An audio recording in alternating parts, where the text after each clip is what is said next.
Ya, vamos a, déjenme buscar aquí para compartirles el Power. ¿Ya? Si me da un segundo. Mm,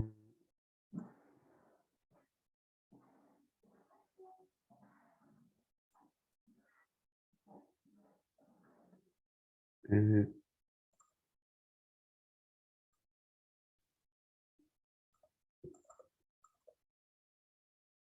ya ahí está. Ahí se va a presentar en la pantalla les va a aparecer, ¿cierto? El PowerPoint, para que vayan viendo también. Entonces, esta es nosotros hemos, bueno, esto es una capacitación para líderes, hemos dicho, ¿cierto? Eh, y que las dos clases anteriores estuvimos hablando de educación, ¿se acuerdan? Sí, que hablamos de la clase, se llamaba Aprender, y la segunda clase se llamaba Una clase con mucha clase, ¿se acuerdan? Y explicamos un poquito algunas cosas, fundamentos, algunas ideas respecto de lo que es el educar, el aprender, el educar, el enseñar, y hablamos un poquito de eso. Estas dos clases, ¿cierto? Que vamos a comenzar hoy día, tienen otro tono, porque en este caso lo que vamos a hacer es claves de interpretación, ¿ya? Aquí no vamos a hablar de la pedagogía, de la didáctica o de conceptos cognitivos, sino que vamos a hablar de interpretación, ¿ya? Así que vamos a hacer eso. Y, como siempre, las clases yo le pongo, acuérdense, un título, y en este caso el título de la clase hoy día se llama ¿Cómo dice que dijo? ¿Sí? Ahí como decía, ¿se acuerdan cuando salía Don Francisco? Bueno, ustedes son muy jóvenes todavía, pero salía Don Francisco y decía, ¿cómo dice que dijo? Ya, ese es el título de la clase. ¿Cómo dice que dijo? Hasta ahí estamos claros, ¿cierto? Yo sé que hay algunas personas que han estado en el seminario, en clases conmigo de esto, de lo que denominamos hermenéutica, pero claramente no vamos a hacer esa clase de hermenéutica acá, porque primero son 4 clases las que hacemos en el seminario, que tampoco es demasiado, pero nos permite andar algunas cosas más. Está pensado básicamente en claves, tips, para que podamos leer de manera no sé si correcta, pero más inteligente, la Biblia. ¿Ya? Eso es lo que vamos a hacer. Entonces, así se llama la clase. ¿Cómo dice que dijo? ¿Ya? Y para eso, lo primero que vamos a hacer, les voy a pedir que me acompañen en un ejercicio. Este ejercicio es un ejercicio de identificar, ¿ya? Vamos a identificar. ¿Qué van a identificar? Ahora vamos a decir, yo les voy a leer algo y ustedes me dicen de qué se trata eso que estoy leyendo, ¿sí? No necesariamente la naturaleza o no necesariamente el detalle de lo que dije, sino a qué corresponde todo eso, ¿sí? Que voy a leer, ¿ya? Entonces, tan despiertos, ¿cierto? Para que me ayuden con esto, ¿sí? Sí, profesor. Bien, gracias, la hermana Gloria siempre ahí atenta, ¿cierto? Bien. Identifiquemos entonces, primera lectura. Fíjense, la lectura nos dice lo siguiente. Un intenso operativo policial se llevó a cabo la madrugada de este martes en una populosa comuna de Santiago, el que terminó con 7 detenidos tras realizar incautaciones en 53 domicilios del sector. Al menos 5 de los detenidos forman parte de la banda de los Carepelota, según confirmó el subprefecto de Policía de Investigaciones. Esta zona de Santiago es conocida por el actuar de varias bandas criminales. El día de ayer, bueno, en este caso jueves, específicamente se detuvo a gente de los Carepelota, una banda antigua en estos barrios y que han sido detenidos en más de una ocasión, por lo cual permanecen en vigilia continua para que no se vuelvan a articular. No vamos a dejar en ningún minuto de seguir interviniendo este lugar con la finalidad de darle una plena seguridad a la gente que vive en esta zona y que es de bien, es de trabajo, planteó el jefe policial, coordinador del operativo. En los domicilios se encontraron 3 pistolas de agua, un revólver a fogueo, una espada de palo y 3 kilos de revistas Condorito. El subprefecto señaló también que hay otras bandas en la mira, como es el caso de las Mojojojo, las Calilas y algunos avesados criminales, como el Chico La Escumbia, el Careguante o el Virado de la Laucha, quienes son buscados intensamente por la Policía Nacional. ¿Sí? ¿De qué se trata lo que acabo de leer? ¿De qué se tratará? Es una noticia Del policial. perdón. ¿Una noticia policial? ¿Alguien más dijo Noticia otra cosa? policial. ¿Ya? Sí, del trabajo que hace la policía para detener a este tipo de bandas que hacen tanto daño, algo así. Ok, seguridad. Sí, eso es el tema. Pero la noticia, como dice hermana Gloria, ¿cierto? Tiene que ver con una noticia policial. Eso es lo que se denomina crónica, una crónica, donde se cuentan, ¿cierto? De manera ordenada ciertos hechos. En este caso, una crónica policial. ¿Por qué? Porque nos está contando el actuar de la policía, un delito, etcétera, etcétera. ¿Se entiende? Crónica policial. Y nosotros lo podemos encontrar en las noticias, en los diarios, etcétera. Seguimos. Segundo lectura, esta es más cortita. Destapa la felicidad. ¿Qué es eso? ¿Qué es eso que estamos leyendo? Un aviso comercial. Un aviso comercial, publicidad, Propaganda. ¿cierto? Propaganda, ¿cierto? Muy bien. Profe, buenas tardes, Dígalo. soy Manafres.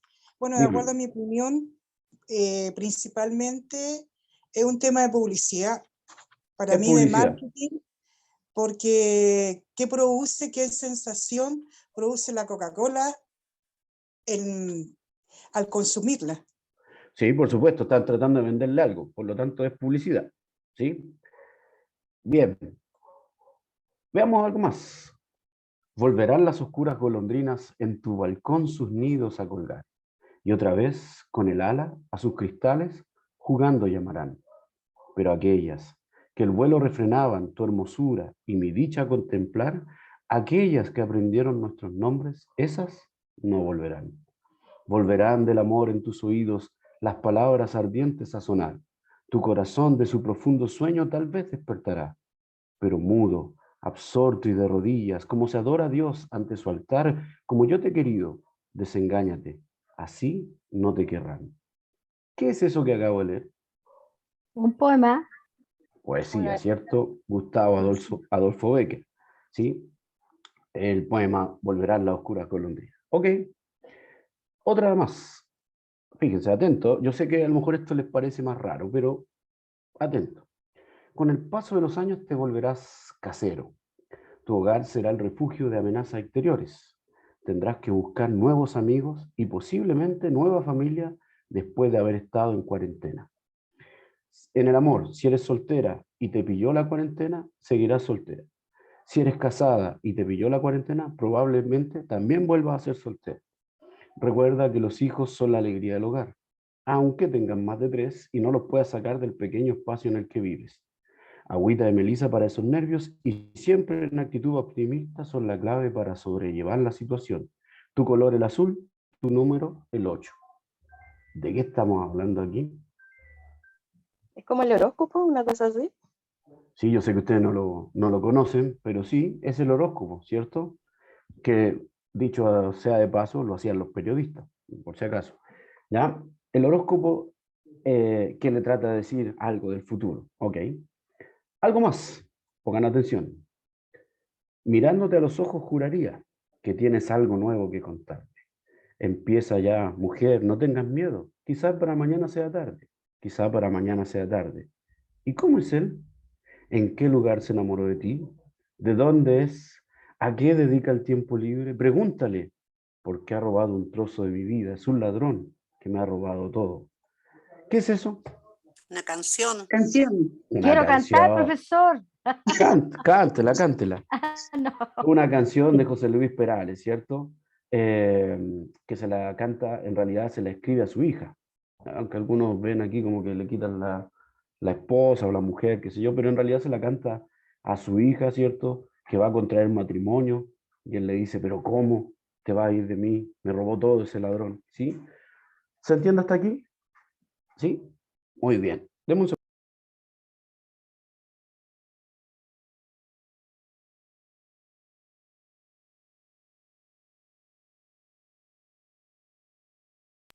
Ok, perdón, que estaba mi hija preguntando.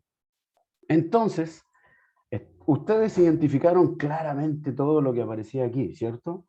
No confundieron la crónica con la publicidad, ¿cierto? Ustedes identificaron claramente que la publicidad te trataba de vender un producto. De lo contrario, por ejemplo, los psicólogos, por ejemplo, se ahorrarían un montón de trabajo, o los psiquiatras no darían pastillas, darían Coca-Cola para que la gente se sintiera feliz, ¿cierto? Sería la solución a todos los problemas. Pero sabemos que es una idea, no que sea cierto. Cuando usted lee el horóscopo, ¿cierto? Usted se da cuenta de que tratan de decirle algo de cómo qué camino seguir, hacer un oráculo. Independiente que usted no crea en eso, pero esa es la intención de eso. Y usted más o menos identifica, ah, eso me quiere decir. Eh, una canción se identifica claramente, a diferencia de una crónica policial, y un poema, ¿cierto? Tiene una forma de decir. Hasta ahí estamos claros. Todos tienen su forma. ¿Por qué hago este ejercicio? Porque cuando leemos la Biblia, muchas veces las personas la leen como si todos fueran iguales. Todos los libros se leen igual. El Génesis se lee exactamente igual que si fuera un salmo. El salmo se lee exactamente igual que si fuera el Apocalipsis. El Apocalipsis se lee exactamente igual que si fuera el Evangelio, sin reconocer su género, sin reconocer sus formas, sin reconocer sus características. Se lee todo como si fuera una sola cosa, ¿sí? Entonces, este ejercicio yo lo muestro básicamente para decirle, hay géneros, hay distintas formas de escribir, todos son textos, pero los textos tienen formas, naturalezas distintas, intenciones distintas, ¿sí? ¿Hasta ahí está claro? Bien. Fíjense lo que nos dice aquí un amigo que es José Martínez. Dice, Felipe se acercó de una carrera, oyó que estaba leyendo la profecía de Isaías y le preguntó, ¿entienden lo que están leyendo? Contestó, ¿y cómo voy a entenderlo si nadie me explica?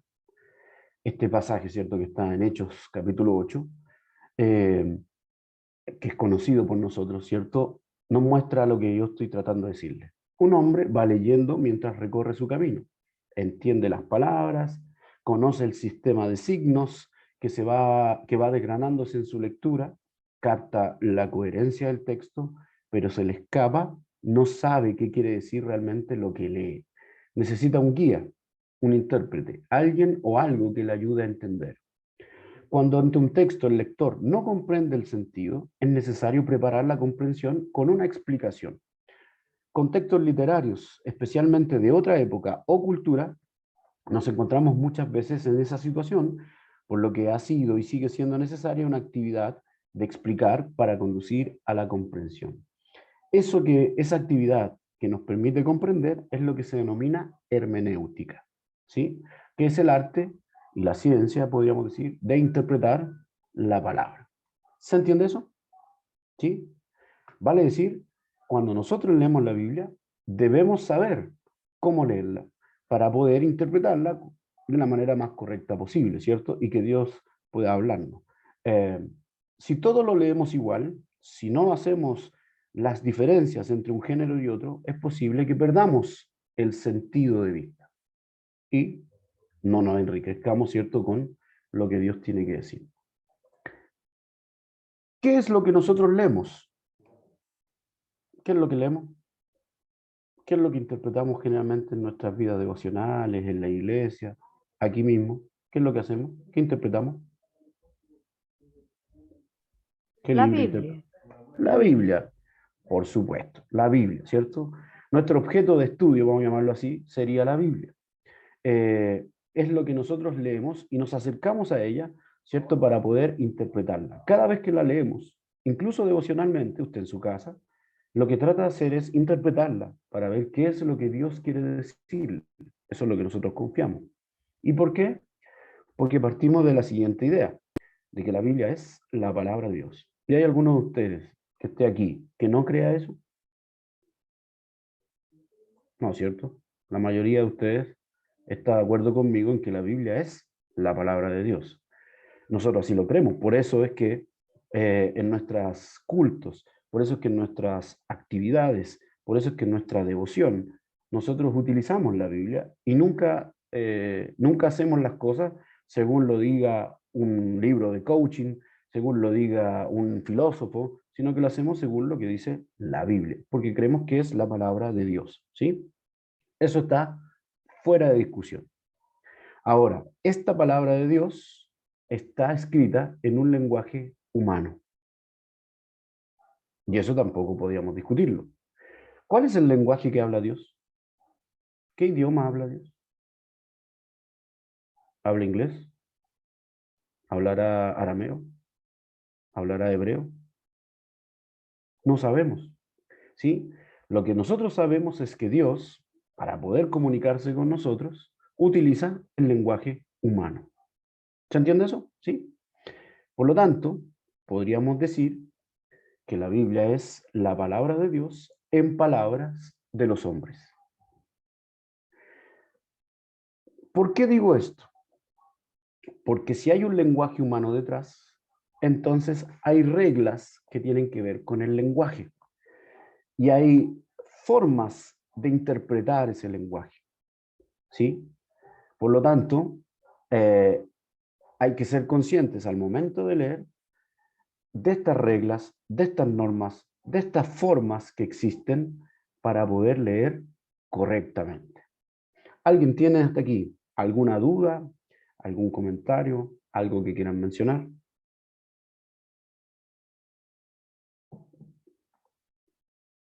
Imagino que el silencio otorga, ¿cierto? ¿No? ¿Nada que Todo decir? claro, profesor, todo claro. Ok, muchas gracias. Sigo entonces, miren. Estos 66 libros que nosotros tenemos, nosotros los evangélicos, ¿cierto? Porque los católicos tienen algunos más, ¿cierto? Que le agregan ahí lo que se denominan los deuterocanónicos. La división era distinta en el caso del mundo hebreo, ¿cierto? Entonces, pero estos libros que nosotros consideramos que son la palabra de Dios, 39 en el Antiguo Testamento, 27 en el Nuevo, estos 66 libros son lo que nosotros conocemos como la Biblia. Eso lo sabe usted, la escuela dominical, la escuela bíblica de vacaciones, si es que se hace todavía, no sé, las distintas capacitaciones que ha tenido, las mismas predicaciones. Usted sabe que hay 66 libros y esos son el Antiguo y el Nuevo Testamento. Todos esos libros, ¿cierto?, tienen géneros. Todos esos libros tienen una forma de escribir y que es necesario considerar para poder leerlo correctamente. Entonces, fíjense, todo esto que compone la Biblia y que nosotros decimos que es palabra de Dios, necesitamos imperiosamente, ¿cierto?, saber leerla para poder encontrarnos con lo que Dios quiere decir. Fíjense lo que nos dice José Martínez en este libro que se llama Hermenéutica Bíblica. Dice, la importancia de la Biblia está fuera de toda discusión. Ninguno de nosotros podía discutirla, ¿cierto? Incluso si no es cristiano, no podría discutir la importancia de la Biblia, ¿sí?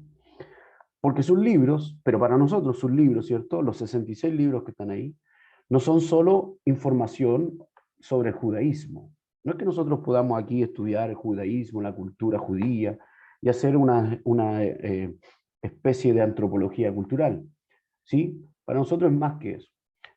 No solo es los inicios del cristianismo y hacer un poco de historia, tampoco. ¿Por qué? Porque para nosotros los cristianos el contenido de la Biblia constituye la sustancia misma de la fe cristiana. Nuestra fe está ahí, el corazón de nuestra fe está en la Biblia, ¿sí? Y además es la fuente de conocimiento que tenemos de Dios. Y esa fuente de conocimiento ha guiado a la Iglesia en cuanto a lo que concierne su teología, lo que creemos de Dios, lo que sabemos de nosotros respecto de Dios, de la salvación, del Espíritu, su testimonio, su responsabilidad en el servicio, su misión en el mundo, podríamos decir, todo está ahí en la Biblia. ¿Sí? O sea, para nosotros es el libro más importante. Y como es la esencia de nuestra fe, tenemos que saber leer. No leer, sino que leer. Ahora, eso es lo que yo decía. Como es nuestra fe, necesitamos leerla bien, necesitamos entenderla, necesitamos estudiarla. Sin embargo, se nos presentan algunos obstáculos para poder leer, ¿sí? Los que son más avesados, los que han tenido algún tipo de preparación, los que llevan más tiempo en la iglesia, seguramente algunos de esos obstáculos ya los saben sortear perfectamente, porque han escuchado información, porque tienen información. Aquellos que son más nuevos, ¿cierto?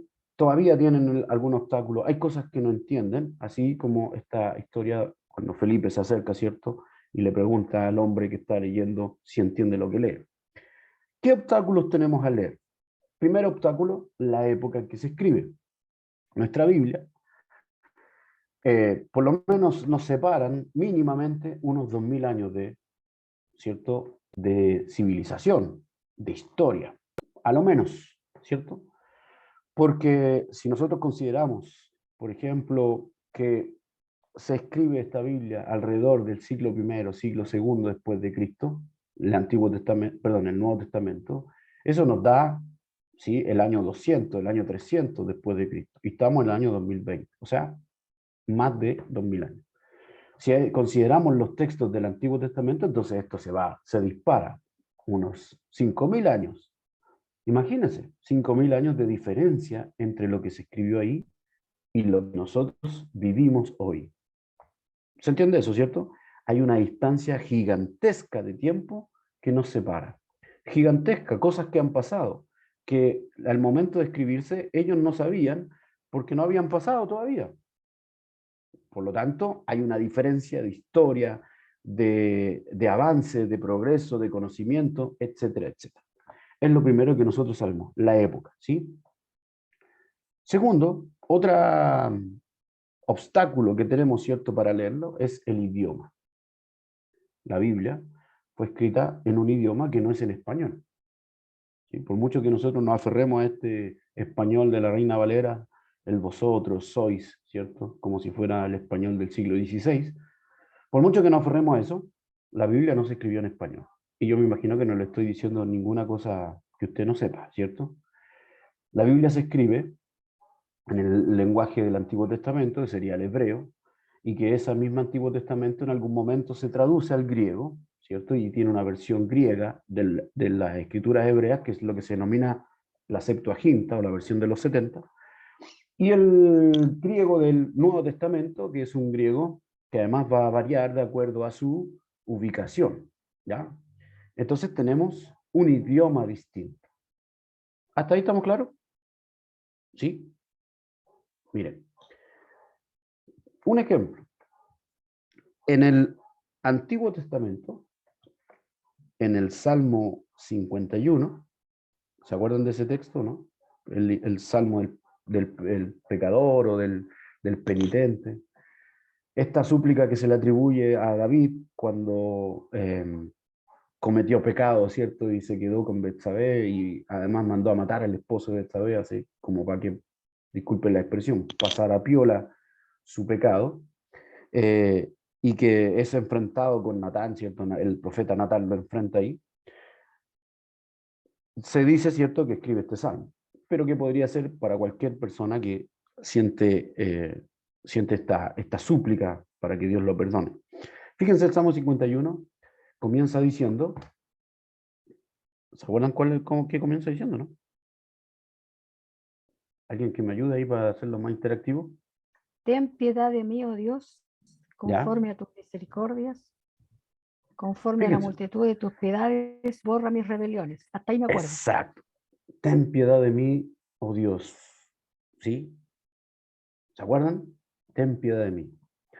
El hebreo tiene características, el lenguaje hebreo tiene unas características que son muy concretas. El lenguaje hebreo, para algunos expertos de esto, es un lenguaje bastante brusco, muy concreto, muy dado a las cosas que se puede ver, ¿sí? Entonces, por ejemplo, la palabra salud es igual que salvación, ¿sí? Fíjense que se traduce a veces por sus llagas fuimos sanados o por sus llagas fuimos salvados, es la misma palabra. Porque en hebreo, ¿cierto? Si Dios te salvaba es porque te estaba salvando aquí, en esta tierra, ahora. Estaba en la salud, ¿sí? Era concreto. la expresión ten piedad se refiere a la misericordia. Piedad. La que utiliza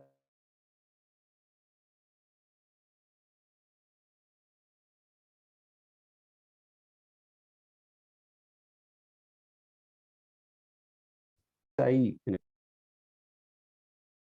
Lo perdimos al profe, Luis. Parece que tiene problemas con la señal. Sí, vamos a... Hay que esperarle un ratito. Ahí se Ahí conectó. volvió. Volvió. aquí estoy, ¿me escuchan? Sí, ahora sí, se nos había ido. Sí, no sé qué pasó. Estaba hablando ahí explicando. ¿Hasta qué parte alcanzaron a escuchar?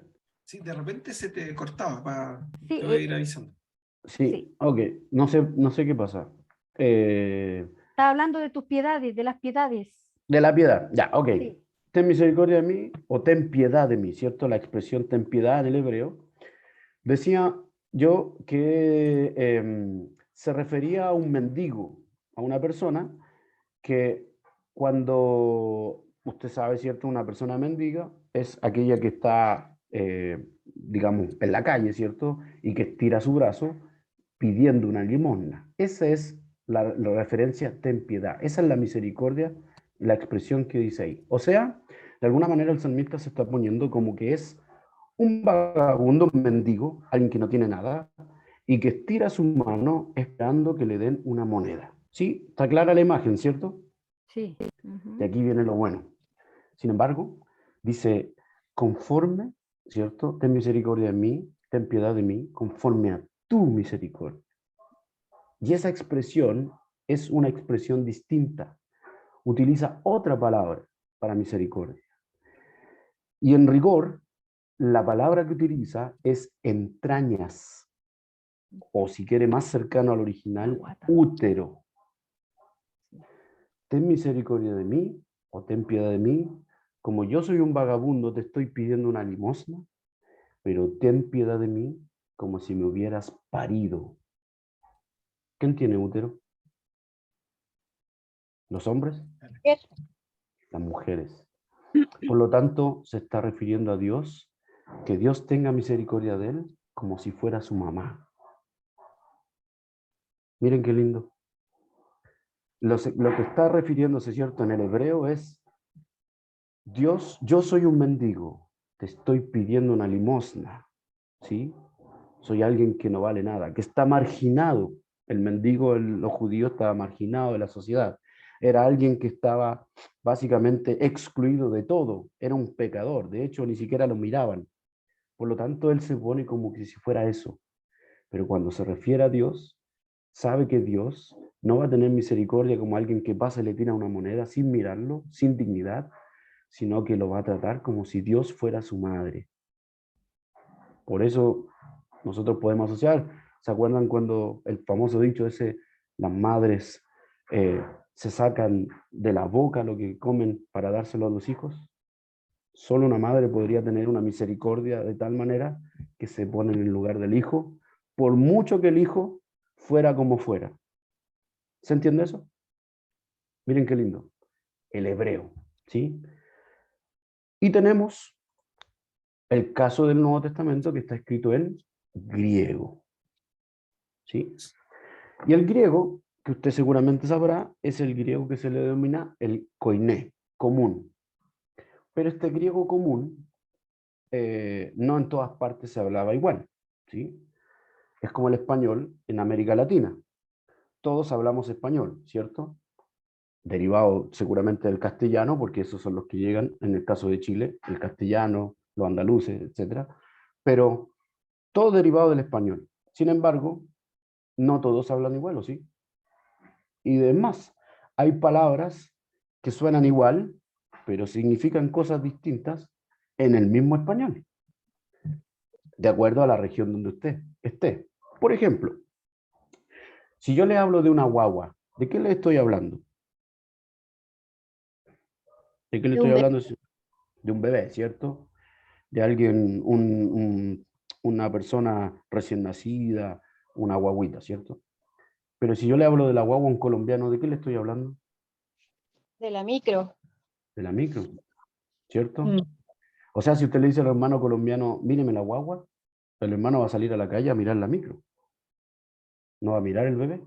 Es la misma palabra. Si yo le digo la garrafa, ¿qué me diría usted? Hermano, y en el 18, cuidado con eso, ¿cierto? La garrafa. La garrafa es niño. Pero en Argentina, ¿qué es la garrafa? El balón de gas.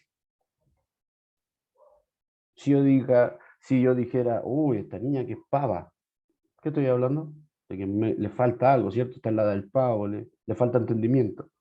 La pava en Argentina es la tetera, ¿sí?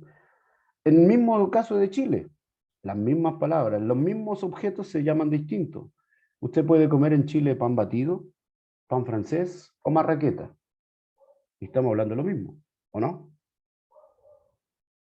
Porque el español va a tener un giro distinto de acuerdo al lugar donde usted esté ubicado, ¿sí? Si usted escucha hablar a los hermanos del norte, hablan de una forma, y los del sur hablan de otra, y los santiaguinos hablamos de otra. O sea, va variando, es el mismo lenguaje, es el mismo griego, es el mismo español, pero que de acuerdo a la ubicación donde está, cambia. Bueno, en el caso del Nuevo Testamento es parecido, ¿cierto? Tenemos un griego que es común, pero que tiene giros lingüísticos, que tiene dialectos distintos de acuerdo al lugar donde esté hablando. Además, no solamente, supongamos que son dos personas de Santiago, pero dos personas de Santiago pueden utilizar el mismo español de manera distinta. Porque uno puede ser, supongamos, un abogado y el otro puede ser un contador. Y su lenguaje cambia. Se refieren de maneras distintas. Un médico habla de manera distinta a lo que lo hace, por ejemplo, un obrero de la construcción. ¿Se entiende, cierto? Es el mismo español, pero son formas distintas de usar ese español. En el caso del Nuevo Testamento, entonces, el griego koiné también tiene, por lo menos identificable, 4 dialectos. Está el dialecto jónico, está el dialecto ático, está el dialecto ptolomaico y está el dialecto acayense. 4. El mismo griego koiné, pero con 4 giros distintos. Y el ático, por ejemplo, es el griego de los filósofos, profundo, que, por ejemplo, está escrito el Evangelio de Juan. Fíjense que, de hecho, lo que usted está leyendo ahí en la pantalla es el Evangelio de Juan. Logos, Logos en prostonteo, ¿cierto? En el principio era el verbo y el verbo era con Dios. Fíjense qué profundo. Está escrito en un griego que es el ático, el de los filósofos. Hay otro griego que es el griego jónico, que es el griego que utilizan, por ejemplo, los pescadores. Es un griego más, digamos, popular. Está el griego ptolomaico, que es un griego jurídico, lo utilizan los abogados. Y está el griego acayense, que es más o menos de un puerto, del puerto de Acaya, ¿cierto? Donde llega todo, y ahí eso es un griego más vulgar, ¿sí? No popular, vulgar. ¿Sí? ¿Se entiende eso, cierto? 4 tipos de griego. Y dentro de eso, entonces, por ejemplo, también tenemos palabras que se escriben igual, pero que significan algo distinto. Una palabra es la palabra siervo, ¿sí? ¿Qué es un siervo? ¿Qué es un ciervo? Un animal. Ya, es un animal. Pero ¿a quién más le decimos ciervo? Aparte de ese animalito bonito que arranca cuando nos ve. ¿Qué otra cosa será un ciervo? ¿Sinónimo de qué? De servir. De servir. ¿Y quiénes servían sin ningún derecho a nada? Los esclavos. Un esclavo. Siervo es esclavo, ¿cierto? Muy bien. En el griego jónico, de los pescadores, en donde, por ejemplo, o el griego que está escrito el libro de Marco, la palabra siervo significa esclavo. La palabra siervo en el griego es doulos o doulos, ¿ya?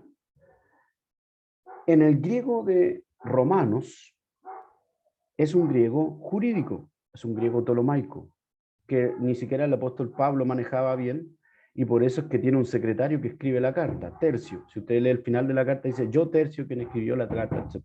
Bueno, el griego ptolomaico entonces es jurídico. La palabra siervo también aparece la palabra doulos, ¿sí? Otra vez. En el griego jónico de Marco aparece siervo y se refiere a esclavo. pero ya sabemos que los abogados hablan distinto. ¿Usted ha hablado alguna vez con un abogado? Lo enredan todo, ¿no? ¿Hay algún abogado aquí? No, no, para que no me vayan a echar. Los abogados, por ejemplo, usted le dice, ¿sabe qué? Se me perdió la billetera. Ya, pero se la robaron, se la hurtaron, se la sustrajeron, fue con intimidación, le enredan todo. Usted sabe que se perdió su billetera, pero le dan 20 definiciones de cómo se puede perder, ¿ya?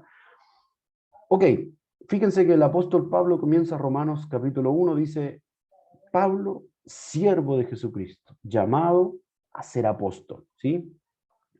La palabra que ocupa es doulos, pero no se refiere a esclavo. Pablo dice, Pablo, casado y comprometido con Jesucristo. Es la misma palabra, pero se interpreta distinto. ¿Por qué? Porque utiliza esta expresión. Voy a contar, siempre cuento esto, y a los que han estado en mis clases saben qué hace, pero es la mejor imagen que tengo.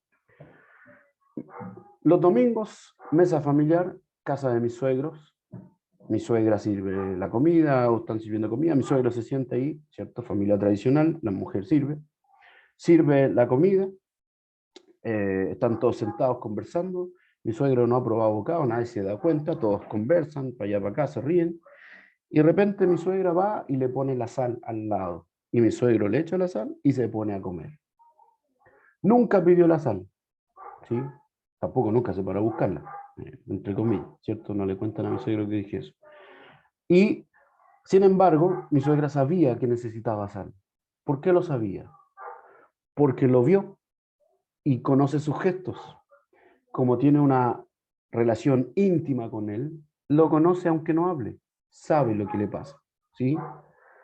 ¿Qué significa entonces doulos en el griego de Romanos? Significa siervo, pero significa aquel que sabe lo que quiere su Señor y sin que se lo diga, lo hace. ¿Sí? ¿Y quiénes podrían lograr algo así? Solamente alguien que tenga una conexión íntima, como en un matrimonio. ¿Se entiende eso? La misma palabra, en dos contextos distintos, cambia el significado. ¿Dudas hasta ahí? ¿Comentarios? ¿Está más o menos claro? Estoy tratando de ir lo más lento posible para que todo se pueda entender bien y digerir bien. ¿Alguien quiere decir algo? ¿Mencionar algo? ¿No? Todo bien, profe. Ok, sigo entonces. Tenemos otro obstáculo, la cultura. La cultura de Palestina, en el caso de Jesús, del siglo I, es muy distinta a la cultura nuestra. Un solo ejemplo. Cuando hay un matrimonio hoy día, ¿a quién van a mirar todos? ¿Quién es la que se hace esperar? La novia, ¿cierto? Todos van a mirar a la novia, si está bonita, vestida, todo se arregla para ella. Como que si fuera una cosa más femenino, ¿cierto? Eso. Ok, en el Oriente, en la Palestina de Jesús, el principal era el novio, no la novia. Y el novio era el que se demoraba. ¿Por qué se demoraba? Porque salía de la casa de sus padres, iba a buscar a la novia a la casa de sus padres, la sacaba de esa casa y se la llevaba a vivir con él. Hacía una procesión, una cultura distinta. Si usted lee la parábola de las vírgenes, que no la vamos a ver aquí, pero si usted ve la parábola de las vírgenes, se da cuenta que el novio se demora en llegar porque está en esa procesión y después se van. ¿Sí? La cultura es distinta. Si usted lee la parábola del sembrador, siempre doy el ejemplo, usted va a decir, es medio bruto ese sembrador, ¿cierto? Porque se le ocurre tirar la semilla por todos lados. ¿Qué agricultor haría eso? Ninguno, ¿cierto? Mis hijas, que les gustan las plantitas y cosas así, tienen su huerto y saben que tienen que hacer un hoyito, poner la semilla, ponerle la agüita, tapar la semilla. ¿Saben cómo hacerlo? ¿Cómo eso de andar tirando la semilla por cualquier lado? Si no conoce la geografía, la cultura, la idea de Palestina, no va a saber por qué tira la semilla. ¿Se entiende eso, cierto? O sea, tenemos obstáculos. Para poder leer nos aleja el tiempo, el idioma en que fue escrito, y nos aleja también una cultura que es muy distinta a la que nosotros tenemos hoy día. ¿Sí? Entonces, ¿qué es lo que vamos a hacer hoy día? Y la próxima semana lo vamos a finalizar. Hoy día vamos a ver algunos consejos para hacer una buena lectura y por ende una buena interpretación. ¿Sí? Tips, solamente tips. Esto que le estoy diciendo le va a servir para leer cualquier cosa, no solamente la Biblia. Con mayor razón la Biblia porque hay que leerla con cuidado. Así que vamos a ver algunos ejemplos, ¿ya? ¿Qué hay que considerar para leer bien? Primero, siempre lea con cuidado. Mire, esto que estoy diciendo es de perogrullo, pero es necesario decirlo. Hay que leer con cuidado, respetar las comas, respetar los puntos, respetar los tildes, las acentuaciones, ¿sí? ¿Por qué? Porque si leemos a la rápida, si leemos rápido, ¿sí? Sin darnos cuenta, muchas veces nos equivocamos en lo que leemos y le cambiamos el sentido a todo lo que leemos. Eso es primero un lado. Hay que leer con cuidado, ¿sí? Ustedes saben que una coma puede cambiar el sentido de todo. Por lo tanto, hay que leer con cuidado. Recuerdo que una vez, una tía, cuando yo era más chico, una tía me estaba leyendo la historia de Jonás, ¿sí? Y, en un cuento. Y me hablaba de Jonás y decía que Jonás se fue a donde los pescadores y de repente le dijo Jonás a los pescadores que se arrepintieran de todos sus pescados. ¿Sí? Yo me maté la risa, era un niño, ¿cierto? Me reí de mi tía, le hice bullying, porque había dicho pescados y la palabra es pecados. Pero ella leyó mal porque asoció pescadores a pescados. Cambia el sentido, ¿no? Que se arrepientan de sus pescados, aunque el pecado huele podrido igual a veces, ¿cierto? Pero estoy diciendo que una palabra puede cambiar todo el sentido del texto. Leer siempre con cuidado. Un ejemplo. ¿Cuántos magos vinieron a ver al niño Jesús? ¿Quién lo recuerda? La tradición dice que son 3, pero en realidad no creo que sean 3. Ya. Ah, sabio ninguno. O sea, mago Ninguno. ninguno, eran sabios. Fíjese, leer con cuidado. Y no lo dice. ¿Sí? De hecho, los nombres que lo sabemos, ¿cierto? Melchor, Baltasar y Gaspar, estos tipos, esos nombres salen de un libro apócrifo. ¿Sí? La infancia de Jesús se llama ese libro apócrifo, que fue escrito mucho después. Vale decir, esa tradición no está en la Biblia. Si usted lo lee bien, no aparece. ¿Sí? Pero hay gente que le atribuye cosas sin leer. Mire, otro ejemplo, Filipenses 4:13. ¿Quién lo leyó? La hermana Gloria la semana pasada, me acuerdo, ¿cierto? De su clase.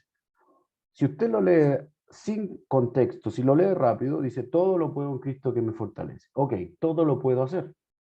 Pero si usted lee bien, dice ahí, estoy preparado para vivir en la abundancia, estoy preparado para vivir en la escasez, por todo y para todo estoy preparado porque todo lo puedo en Cristo porque Él es mi sustento. ¿Se entiende? O Él es mi fortaleza. O sea, leer bien, lea el contexto, lea lo que está más arriba para poder interpretar bien. De lo contrario, usted va a decir, ah, lo puedo hacer todo. Y no es correcto eso. ¿Sí? ¿Se entiende hasta acá, cierto? Que está muy silencioso, me parece como que... ¿Se Ya. entiende bien, profesor? Gracias, gracias. Otra idea, para poder leer bien hay que saber el significado de las palabras individuales, buscar los significados. Muchas veces las palabras claro, los significantes que están ahí tienen una idea distinta. Miren, por ejemplo, la palabra arrepentimiento. El arrepentimiento en nuestro lenguaje moderno, ¿cierto? La palabra tiene que ver básicamente con el decir, mire, no que estoy arrepentido, perdóname, ¿sí? Por ejemplo, y llorar un poco. Pero la palabra arrepentimiento en el griego es metanoia, ¿cierto? Cambiar de mente.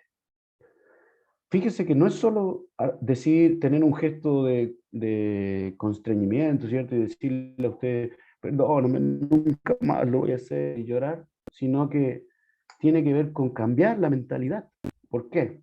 Porque esa palabra en el griego, que es lo que usan, por ejemplo, el látigo, los filósofos Aristóteles, cuando hablan de la ética, entienden que el comportamiento tiene que ver con el pensamiento.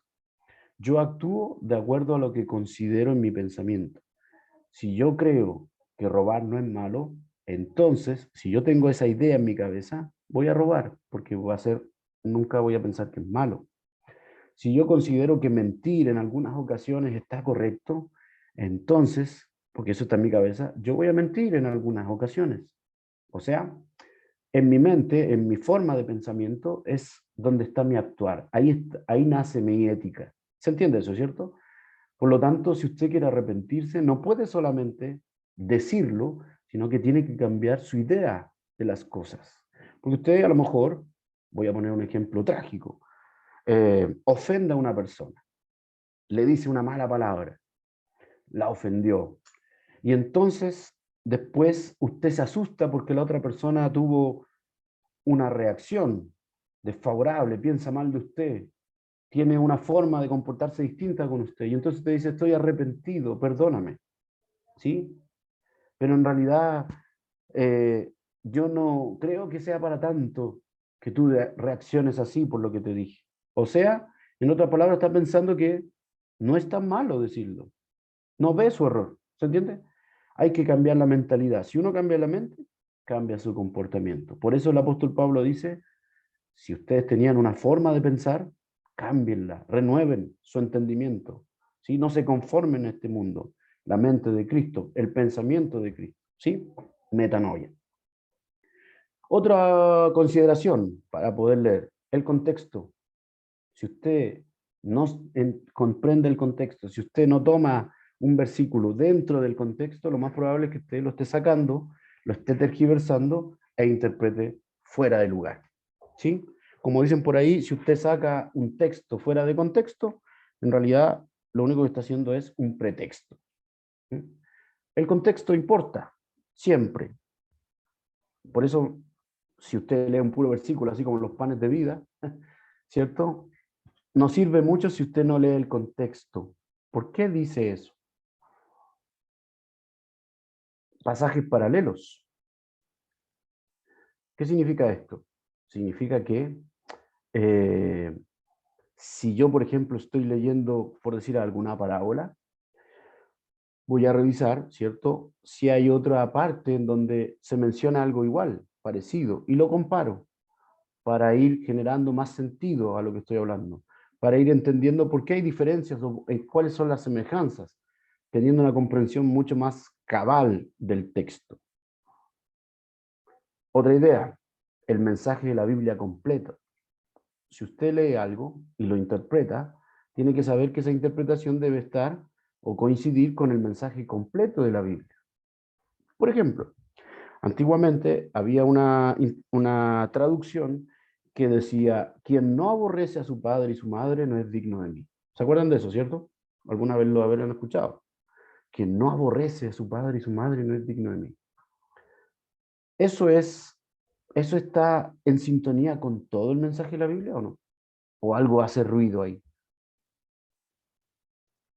¿Qué es aborrecer? Algo hace ruido. Sí, porque aborrecer, ¿cierto? Quien aborrece a su padre y su madre. Y si uno lee los mandamientos dice, honra a tu padre y a tu madre. Y después en Efesios nos vuelve a decir, honra a tu padre y a tu madre. Incluso nos dice que es el primer mandamiento que tiene una promesa, ¿cierto? Tus días se alargarán. O sea, parece que no coincide. Algo debe estar incorrecto en esa traducción, ¿sí? ¿Se entiende o no? Sí. No, en ningún caso la interpretación debiera ser que hay que odiar al padre y la madre para alcanzar a Dios. Nunca dice eso, ¿no? Cada libro, cada texto tiene un propósito, tiene un plan, tiene una limitación, porque tiene que ver con un tiempo en que se escribió. Todos los libros de la Biblia tienen una intención detrás. Por ejemplo, el apóstol, o en este caso el libro de Mateo, nos dice en Mateo 5 que Jesús subió al monte y entonces comenzó a enseñar. ¿Sí? Las bienaventuranzas, bienaventurado, etcétera, etcétera. Y ese mismo relato, con algunas diferencias, lo ocupa Lucas. Y Lucas dice, cuando Jesús bajó del monte, estaba en un lugar llano comenzó a decir, bienaventurado. Y ahí uno inmediatamente dice, a ver, Mateo dice que sube, está en el monte, pero Lucas dice que bajó del monte y estaba en un lugar llano. ¿Por qué? Porque cada uno tiene su propósito, su intención. Por ejemplo, Mateo nos quiere mostrar que Jesús es el nuevo Moisés. Moisés, ¿dónde recibe la ley? En el monte, ¿sí? Fíjense que cuando Jesús comienza a decir, ustedes escucharon tal cosa, pero yo les digo esto, está haciendo una nueva ley. Jesús es el nuevo Moisés. En cambio, Lucas, que es un griego, y que está acostumbrado a hablar de los dioses que están en el Olimpo, según los griegos, pero que no se relacionan con el hombre más que nada solamente para satisfacer sus caprichos personales y juegan con el hombre, la idea de que Dios se haga hombre, ¿cierto? Y que baje del monte, que baje donde habitan los hombres, es mucho más fuerte. O sea, hay un propósito en ambos. ¿Se entiende eso, cierto? Tiene una intención detrás. Mateo es el que más cita el Antiguo Testamento, porque nos está mostrando que hay una conexión entre el Antiguo y Jesús. Jesús es de quien hablaron todos los profetas. Hay una intención, ¿sí? En el caso de Marco, Marco traduce las palabras en arameo, y esto traducido es, niña, levántate, o esto traducido es, Dios mío, ¿por qué me has desamparado? ¿Por qué está haciendo eso? Porque tiene una intención. Le está escribiendo a gente que obviamente no es judía, le está escribiendo a romanos. ¿Se entiende? O sea, hay un propósito y eso explica por qué escriben de tal manera. ¿Ahí se entiende hasta aquí? ¿Voy muy rápido? Correcto. Sí, Sí, profesor, sí, profesor. Ok, si tienen dudas, por favor, o comentarios, pueden hacerlo, porque si no, esto se transforma en un monólogo, y esa no es la idea, ¿ya? Otra idea más, miren, hay que considerar las circunstancias históricas, lo que estaba ocurriendo. Eso también es súper importante a la hora de leer.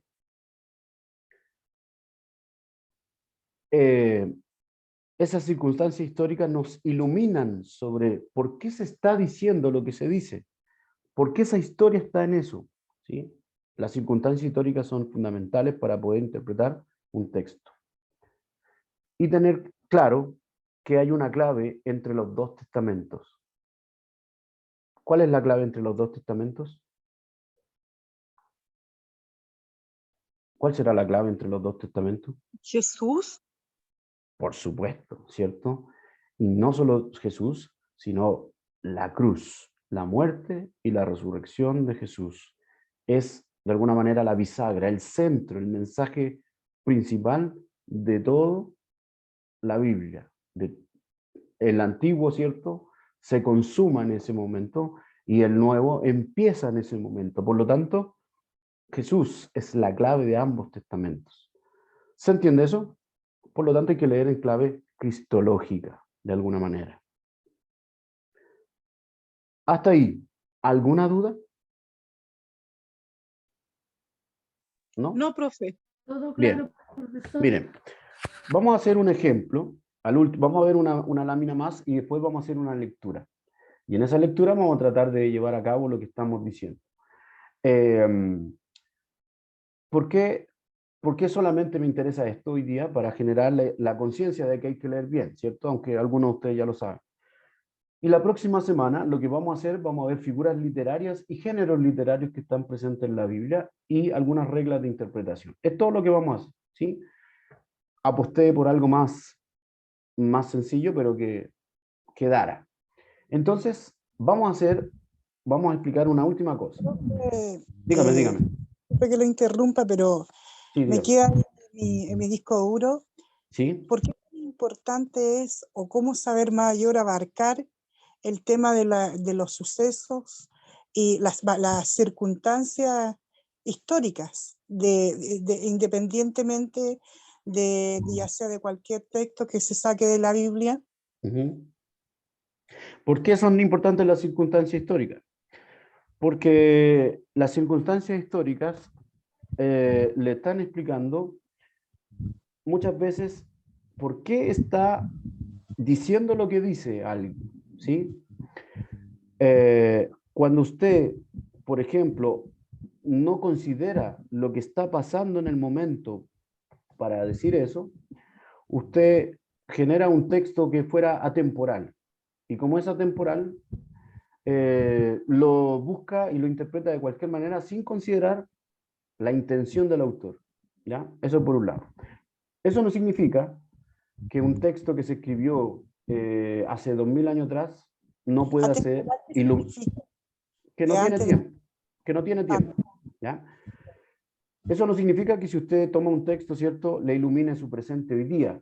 No tiene que ver con eso, tiene que ver con, para poder interpretar lo que el autor quiso decir, tiene que considerar el contexto histórico.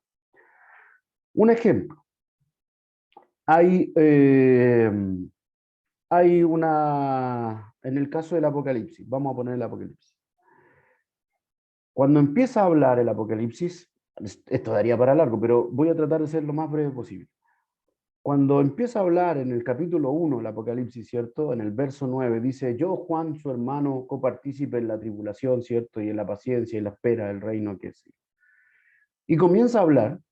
Si usted no sabe lo que está pasando y por qué dice copartícipe en la tribulación, es difícil que pueda entender por qué él quiere decir, o por qué él da ese mensaje.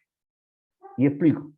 El contexto histórico, en este caso el Apocalipsis, nos habla de un contexto de persecución, de crisis. Los cristianos están siendo perseguidos, y no solamente perseguidos, encarcelados, están siendo asesinados por confesar que Cristo es el Señor y que el César, el emperador romano, no lo es. ¿Sí? ¿Se entiende? Y si usted tiene en mente esa idea, lo que está pasando en ese momento, cuando lee el Apocalipsis, se da cuenta cuál es la intención que tiene nuestro hermano, ¿cierto? Juan, el del Apocalipsis, para decirnos lo que nos dice. Aguanten, resistan. Estos pueden matar el cuerpo, pero no pueden matar algo más profundo, que es su vida. Porque ustedes creen en mí, tienen vida eterna. ¿Se entiende? Sí, profe, me quedó claro, gracias. O sea, el contexto histórico siempre va a ser importante porque nos ilumina por qué razón están diciendo eso. ¿Sí? Más allá de que usted, a través de cierto el Espíritu Santo, a través de eso que les dijo a ellos hace 2000 años atrás, nos pueda volver a hablar hoy día, en otro contexto histórico. ¿Sí? Pero siempre es necesario respetarlo. Bien, termino entonces con esta parte. Una lectura inteligente. ¿Qué sería una lectura inteligente? No quiere decir que hay lecturas tontas, sino que hay lecturas ingenuas. ¿Qué quiere decir eso? Que pasan por encima. Como dice uno hermano Yatensi Bonilla, ¿cierto? Unas lecturas caninas, ¿sí? Como que olfatean y dicen, ah, ya, yo creo que esto dice, ¿no? No, una lectura donde usted echa a andar su mente y que Dios le ilumine la mente para poder entender. Estas preguntas le ayudan. Miren, si ustedes después cuando les mande el PowerPoint, traten de leer los textos con estas preguntas. ¿Qué personajes intervienen en la historia? Hay que saberlo. Segundo, ¿qué están haciendo esos personajes? También es importante darse cuenta porque eso nos muestra la escena, ¿cierto? ¿Dónde está el centro de ese pasaje? ¿Cómo podríamos titular, ponerle títulos? Porque a veces los títulos también nos ayudan. Un título alternativo al que tiene ahí en la Biblia. Esos títulos fueron puestos mucho después de haberse escrito. Por lo tanto, usted puede cambiarle el título sin ningún problema. ¿Qué relato está antes? ¿Qué relato viene después? Son preguntas que le van a ayudar a entender mejor el texto. ¿Sí? Y podríamos hacer una lectura. Tengo dos posibilidades. Ustedes elijan. ¿Sí? Aquí vamos a hacer, elija lo que tengo en el bolsillo izquierdo o en el bolsillo derecho. Ustedes votan ahora, ¿cierto? Mire, esto es a la carta, para que vean que estamos modernos. Podemos hacer una interpretación de una lectura de... Mire, les voy a poner el título y usted elija. ¿El problema del sueldo mínimo? O podemos leer una cita a ciegas. ¿Cuál usted quiere? ¿Cuál de los dos títulos le gusta más? Si es romántico, se va a ir por las citas ciegas. Si le interesa más la economía, va a ir por el problema del sueldo mínimo. Mínimo, profe. Yo Votemos. voy por el sueldo mínimo. Usted se va por el sueldo mínimo. ¿Ya? Sí. ¿Alguien más? ¿Quién más quiere votar aquí? Esta es su decisión. Si no, yo me voy a alargar nomás y hablo cualquiera. Sueldo mínimo, tenemos un voto. ¿Alguien más quiere? Las citas ciegas. Las citas ciegas. Ya, ahí tenemos 1 y 1. Cita ciega. 2 y 1. Citas ciegas, 3 y 1. Ya, un voto más. Vamos a ver. A ver si estrechamos las cifras, ¿no? Ya. Cita ciega, profe. Citas ciegas, perfecto. Ustedes Sueldo son por- mínimo. Chuta, ya. Se fueron por el lado más. Miren, se fueron por el lado más romántico. Miren, tenemos 20 minutos. Voy a hacer una y si alcanzamos hacemos la otra. ¿Les parece? ¿Sí? Y vamos a partir en orden temático. ¿Qué está primero y después qué está después? Como están en los libros que vamos a leer. Vamos a leer primero el problema del sueldo mínimo, ¿ok? Y después vamos a ir a las citas ciegas. Cuando hablamos del sueldo mínimo, vamos a ir a buscar una historia que está en el pasaje, ¿cierto? Está en Mateo capítulo 1, perdón, en Mateo capítulo 20, el verso 1 al 16. Disculpe que me pica el ojo, no sé por qué. Entonces, el Mateo capítulo 20, aparece ahí una historia, una parábola, ¿sí? Una parábola. Ok, fíjese, ya tenemos un problema, el problema del sueldo mínimo. Y si usted lee un poquito antes del capítulo 20, obviamente está el 19, como usted sabrá, ¿cierto? 19, 20. Ya hay una escena. Hay un joven que se acerca a Jesús y le pregunta algo. Y le dice ahí en el verso 16 del capítulo 19, Maestro bueno, ¿qué haré para tener la vida eterna? Pregunta, ¿cierto? Capciosa. ¿Qué tengo que hacer para tener la vida eterna? Y bueno, el Señor le llama la atención por la idea de, bueno, pero fíjense que le dice, si quieres entrar en la vida, guarda los mandamientos. Fíjense. Y aquí le responde el joven, ¿cuáles? Lo sabía perfectamente, pero le pregunta, ¿y cuáles? Y Jesús le responde, no matarás, no adulterarás, no adulterarás, bla, bla, bla, honra a tu padre, etcétera, etcétera, ¿sí? Y el joven le dijo, todo esto lo hago desde mi juventud. Tírame una más difícil, Jesús, esto ya lo sé, ¿sí? Ya lo hago. Y fíjense que Jesús, y le responde, a ver, ¿qué más me falta? Y Jesús le dice, si quieres ser perfecto, venda todo lo que tiene y déselo a los pobres. Y así tendrá tesoro en el cielo. Y el joven oyó esas palabras y se fue triste porque tenía muchas posesiones. No le gustó nada esta idea de Jesús medio socialista, ¿cierto? No, eso no le gustó. Fíjense, ¿qué tiene que ver esto con la idea del sueldo mínimo? Y aquí viene lo interesante, a ver si lo logramos entrañar, ¿cierto? Dice así, uno de sus discípulos estaba escuchando, Pedrito, y Pedrito se acerca a Jesús un poquito más abajo, si usted se fija, y le dice, Señor, nosotros dejamos todo. Yo me imagino a Pedro acercándose, sobándose las manos, levantando las cejas, ¿cierto? ¿Qué le dijo Jesús al joven rico? ¿Qué haré para llegar a la vida eterna? Bueno, da todo lo que tienes. ¿Y qué dice Pedro? Nosotros ya lo hicimos, sobándose las manos. ¿Qué nos espera? ¿Cierto? Un problema de expectativas. ¿Hasta ahí estamos claros? ¿Sí? Siguen la idea, ¿cierto? Y entonces la respuesta del Señor es maravillosa porque le responde con una parábola un poco más adelante, el capítulo 20. Y el capítulo 20 comienza diciendo, porque el reino de los cielos es semejante a un hombre, un padre de familia, un dueño de una viña, que salió por la mañana a contratar obreros para su viña. Cosa muy cotidiana en la época de Jesús.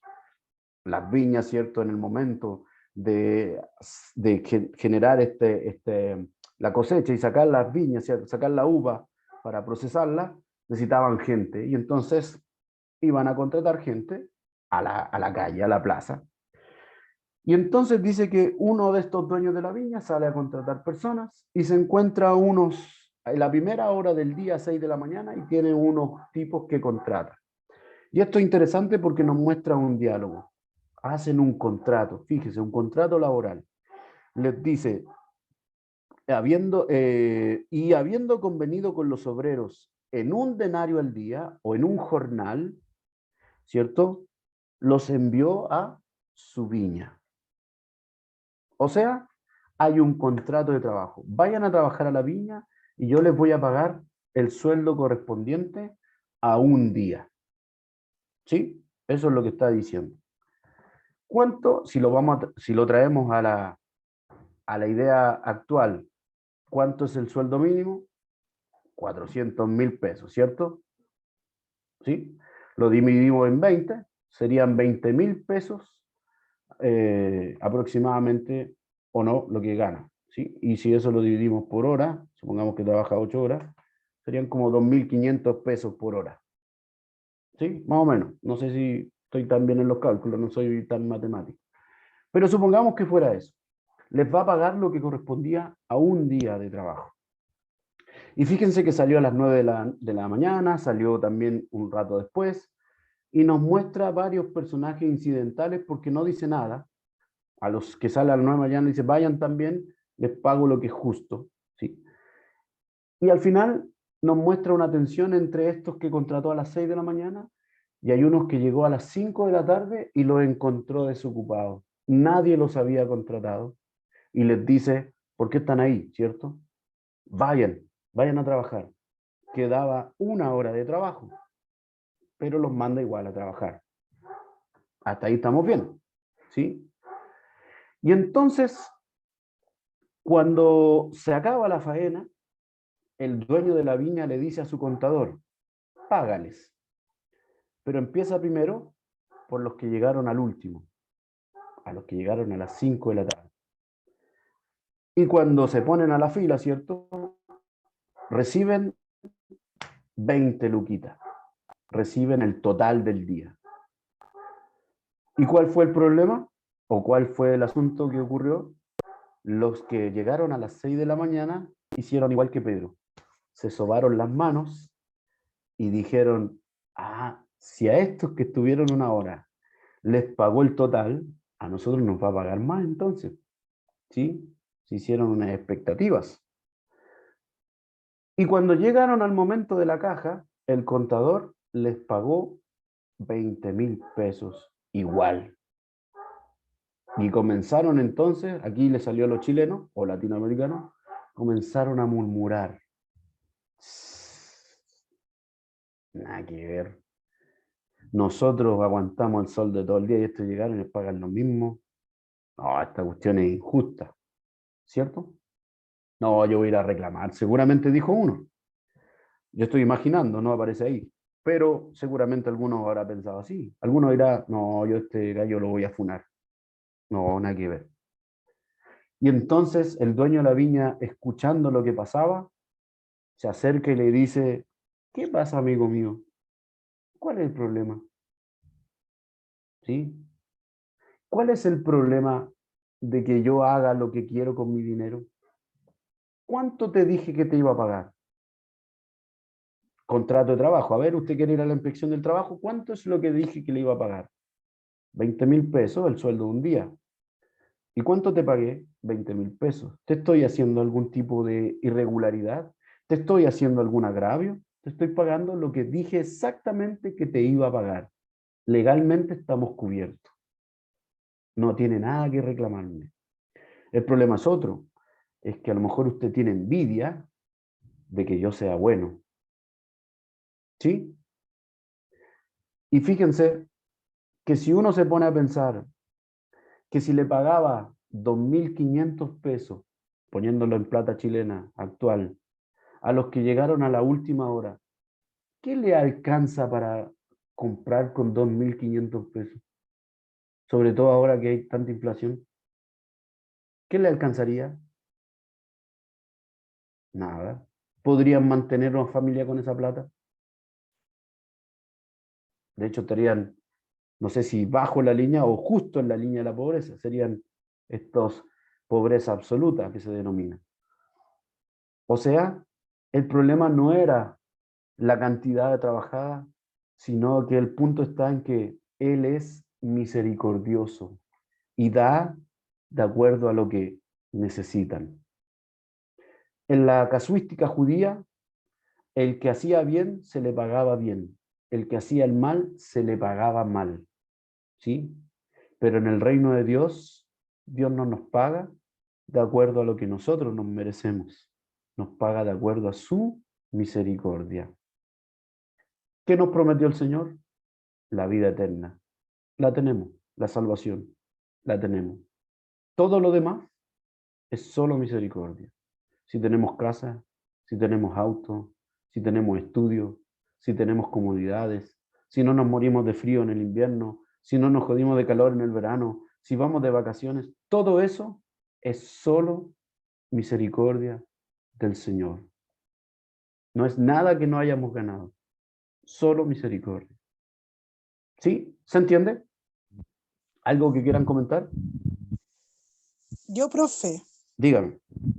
yo lo quiero focalizar, enfocar en algo que usted explicó anteriormente con respecto a este mismo suceso que aconteció muchos años antes, en una época diferente, y la ahora se asocia, independientemente la cultura que haya sido, independientemente de la moneda que se canceló. Sí, se asocia porque nosotros creemos que la palabra de Dios es capaz de hablarnos hoy día, ¿cierto? Pero, por ejemplo, para la interpretación de la parábola, si usted no considera o no supiera culturalmente que eso era algo cotidiano, que cómo se trabajaba en las viñas, por qué están en la plaza, entonces usted va a interpretar cualquier otra cosa, porque no va a considerar el contexto cultural, no va a considerar por qué era tan normal eso, por qué Jesús les habla de un denario, si yo no sé lo que es un denario, o un jornal, ¿sí? Independiente que su aplicación hoy día me hable igual, pero para poder interpretar y llegar a esa interpretación y esa aplicación, yo tengo que ir al mundo de Jesús, al tiempo de Jesús, saber un poco de la cultura de Palestina y de las parábolas incluso, porque ¿qué es una parábola? ¿Por qué yo saco esa enseñanza y no otra? Porque tiene que ver con la estructura de una parábola. ¿Qué es una parábola? Es un relato que ocupaban mucho en esa época. Y por lo tanto, para poder llegar a esa aplicación, yo tengo que saber todo lo otro primero. Que obviamente, por el tiempo y por la forma que tenemos que trabajar, yo no le puedo decir exactamente cada cosa. Pero para llegar a esa aplicación, yo tuve que hacer todo lo otro. ¿Se entiende? ¿Sí? ¿Alguien más tiene alguna idea?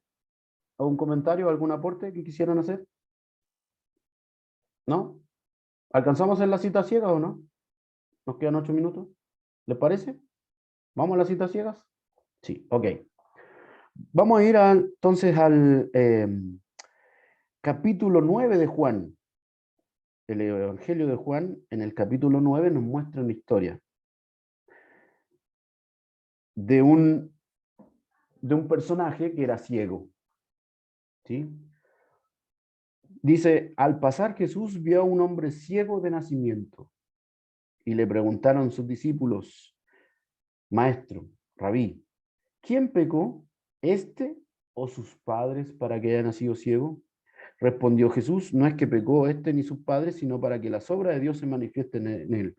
Me es necesario hacer las obras del que me envió, entre tanto que el día dura. La noche viene cuando nadie puede trabajar. Entre tanto que estoy en el mundo, luz soy del mundo.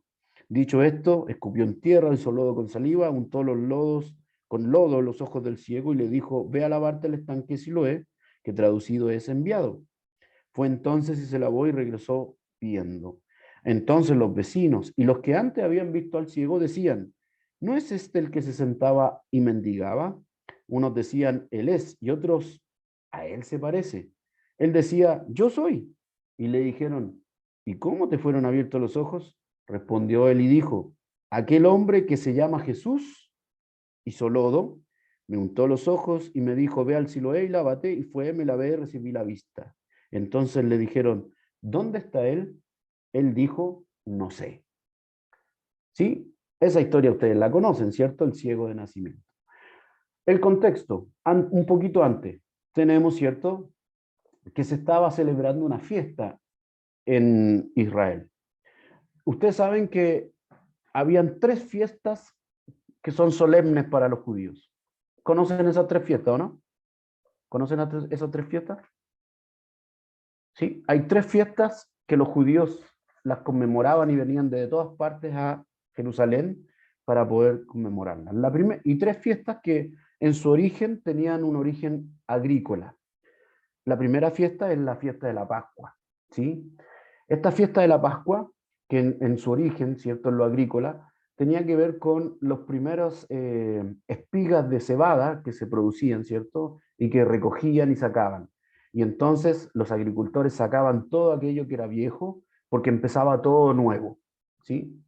Por eso es que comían pan sin levadura, porque la levadura vieja, ¿cierto?, tenía que ser desechada, tenía que ser botada por un tiempo, y por eso es que en ese tiempo que duraba la fiesta, comían el pan sin levadura. Luego esto fue asociado a aspectos históricos y entonces se le asoció a la salida de Egipto, ¿cierto? Comer pan sin levadura, etcétera, etcétera. La segunda fiesta importante es la fiesta que se denominaba de las semanas o el Pentecostés, que se hacía, ¿cierto?, 7 semanas después de la Pascua, y que en su origen agrícola, esta fiesta era cuando ya aparecían, ¿cierto?, los primeros frutos, y entonces se le traían estos frutos a Dios en agradecimiento por la cosecha, ¿sí? Y que en términos históricos después fue asociado a la aparición de Dios o a la presencia en el Sinaí, ¿cierto? Cuando tiembla, ¿cierto? Todo, y la presencia de Dios inunda al pueblo, ¿cierto? Porque se transforman en el Sinaí de una banda de forajidos que arrancaron de Egipto, ni siquiera era un pueblo, eran unos forajidos, se transforman en un pueblo con dirección y con la presencia de Dios. Fíjense, qué lindo. Y la tercera fiesta es la fiesta de los tabernáculos, o la fiesta de las tiendas, también se le llama, ¿sí?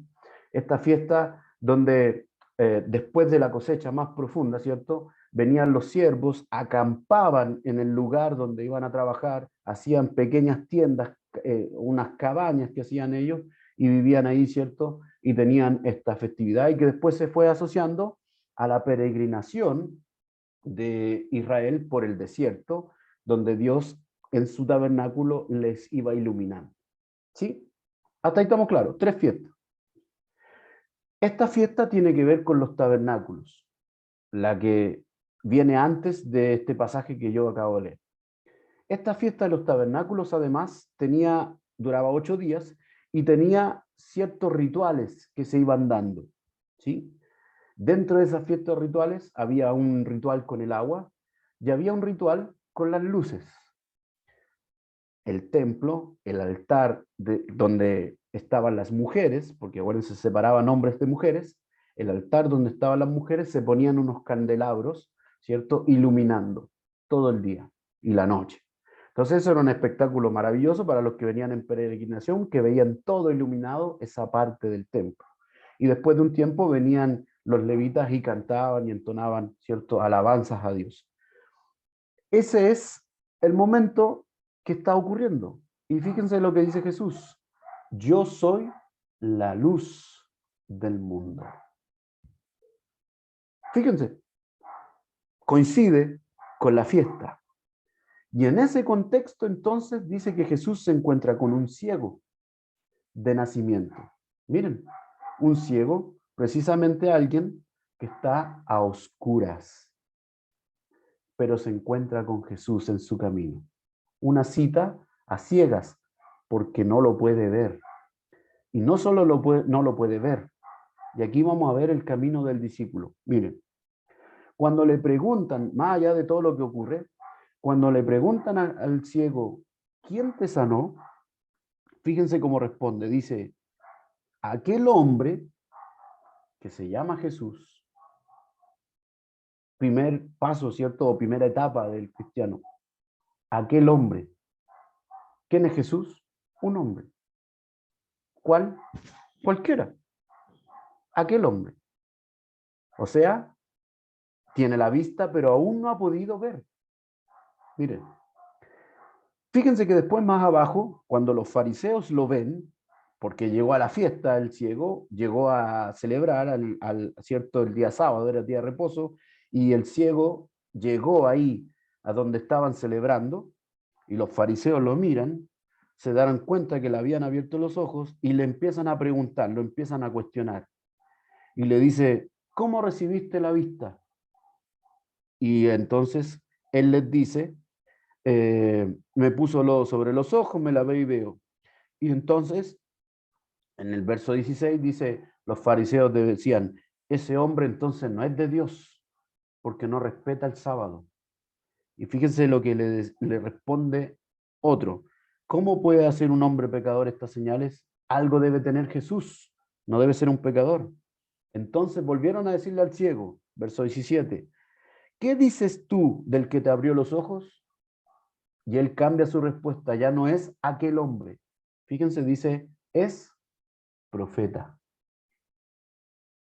Ya no solo ve a Jesús como un hombre cualquiera, sino que ahora él lo identifica como un profeta, alguien que habla en nombre de Dios. Miren, nos está mostrando el camino del cristianismo, del discípulo. Sigue más adelante y le dice, denme un segundo, déjenme encontrarlo aquí, un profeta. El 18 dice, los judíos no creían en él, o no creían que había sido ciego, y fueron a preguntarle a los papás, ¿este es su hijo, el que nació ciego? Y le dicen, ¿y cómo ve ahora si nació ciego? ¿Cómo puede pasar eso? Los padres le respondieron, sabemos que este es nuestro hijo y que nació ciego, pero ¿cómo ve ahora? No tenemos idea qué le pasó. Sabemos que está viendo, pero no sabemos cómo. Pero pregúntenle a él, pues si está grandecito ya. Sí, yo estoy interpretando lo que dice ahí. Edad tiene, pregúntenle a él, hablará por sí mismo, claro, porque los papás tenían miedo de que les pasara algo. Y fíjense otra vez lo que le preguntan. Entonces volvieron a llamar al hombre, 24, que había sido ciego, y le dijeron, da gloria a Dios, nosotros sabemos que ese hombre es pecador. Y él respondió y dijo, si es pecador, no lo sé. Una cosa sé, que habiendo yo sido ciego, ahora veo. Miren, aquel hombre, un profeta, y ahora tiene una experiencia. Yo sé esto, yo era así, y ahora soy asá. Me cambió. ¿Sí? Está empezando a entender. Y más adelante después dice, le volvieron a decir, ¿qué te hizo? ¿Cómo te abrió los ojos? Le volvió a decir otra vez, ya me tienen harto un poquito con las preguntas, seguramente les dice, le injuriaron, le dijeron, tú eres su discípulo, nosotros somos discípulos de Moisés, bla, bla, bla. Verso 30. Respondió el hombre y les dijo, esto es lo maravilloso, que ustedes no sepan de dónde sea, pero a mí me abrió los ojos. Miren más adelante, ¿cierto? En el 35. Oyó Jesús que lo echaron a este pobre ciego. No le importaba que había sido ciego de nacimiento y que el Señor lo había sanado. Le importaba que el sábado se tenía que haber cumplido y no respetaron el sábado. Era lo que le importaba, el puro rito, no le interesaba al ciego.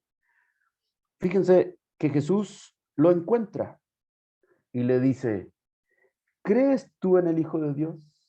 Y el ciego le dice, ¿quién es, Señor, para que crea en él? Jesús le dice, ¿lo has visto? El que habla contigo es. Y le dijo, creo, Señor, y lo adoró. Miren la transformación del ciego. Aquel hombre, un profeta, Antes yo era así y ahora no. Y luego dice, creo. Y el creer inmediatamente implica que reconoce a Jesús, que es el Señor. Por lo tanto, es dueño de su vida. Por eso le adora. Si ustedes se fijan en la transformación del ciego, van a ver el camino del cristiano. Yo creo, yo tengo una experiencia, sé algo que algo pasó, pero todavía no conozco a Dios, todavía no conozco a Jesús realmente, y de a poco lo voy conociendo, hasta que se adueña de mi vida, es Señor por completo mío. ¿Sí? Fíjense. O sea, Jesús es la luz del mundo, se encuentra con alguien que vive a oscuras, pero no solo porque sea ciego, sino porque no es capaz de reconocerle aún. Y Jesús lo ilumina para que lo pueda ver. Una cita ciega. ¿Sí? ¿Se entiende hasta aquí? ¿Alguna duda? Nada. Sí, profesor. Qué ¿Se dan bello, cuenta? qué bello, qué bello, qué bello. Tenemos Lindo. 2 lecturas. ¿Cómo? Los personajes, qué hacen, qué dicen, dónde está el centro, le cambiamos el título, en qué parte está incluido el pasaje, los relatos que vienen antes, qué es lo que viene después. ¿Se dan cuenta que estas preguntas nos ayudan a leer distinto? ¿Sí? ¿Algún comentario que quieran hacer antes de finalizar? Yo ya estoy listo por mi parte de enseñanza. ¿Alguien quiere mencionar algo, comentar algo antes de finalizar? Para que puedan ir a descansar ya y empiecen la No es previa del necesario, está 18. todo claro. ¿Está todo claro? Muchas gracias, hermano Marco. ¿Alguien? ¿No? Una Bueno, maravilla, en realidad es una maravilla. Muchas gracias, profesor. Muchas gracias. gracias a usted, hermana Gloria. Bueno, entonces, si no hay más palabras, yo creo que sería el momento preciso para orar, hermano Luis. Muchas gracias, Roberto. Excelente clase. Les recuerdo, la próxima semana continuamos, miércoles sería 24. Nos volvemos a ver, Dios mediante, espero que estén lúcidos después de estas fiestas. Y si quieren invitar a otro líder, a otro hermano, pueden hacerlo. Así que vamos a orar para concluir. Muchas gracias, Roberto. Nos volvemos a ver. Padre, muchas gracias por esta hermosa lección. Señor, ayúdanos a escudriñar tu palabra. Señor, estamos en el mes de la Biblia. Señor, y esto, Señor, es como anillo al dedo. Ayúdanos cada día a leer la Escritura y a poder entenderla, Señor, siguiendo tal vez estos pasos, buscando, Señor, entender cada día más del mensaje que tú quieres darnos a cada uno. Bendice a Roberto, su casa, su familia, su esposa, Señor. Bendícele grandemente. Bendice nuestra iglesia y a mi hermana que nos acompaña de la otra iglesia. Guárdala, protégela. Señor, gracias por todo lo que tú haces cada día. En nombre de Jesús. Amén. Dios les bendiga. Y pues, Bendiciones, muchas gracias. Amén. Muchas Buenas gracias. Muy Muy buena bien. clase. Chao, Muy chao. Buenas buena noches para todos. Buenas noches a Gracias. todos. Gracias, buenas noches. bendiciones. Gracias a Sueños, ustedes. que Bendiciones a disfruten. todos. cuídense. Chao, chao. Bendiciones. Felices fiestas patrias. Bendiciones. ¿Cómo están, Marco? Como siempre, muy buena la clase. Muy buena, muy buena. Está todo claro como el agua.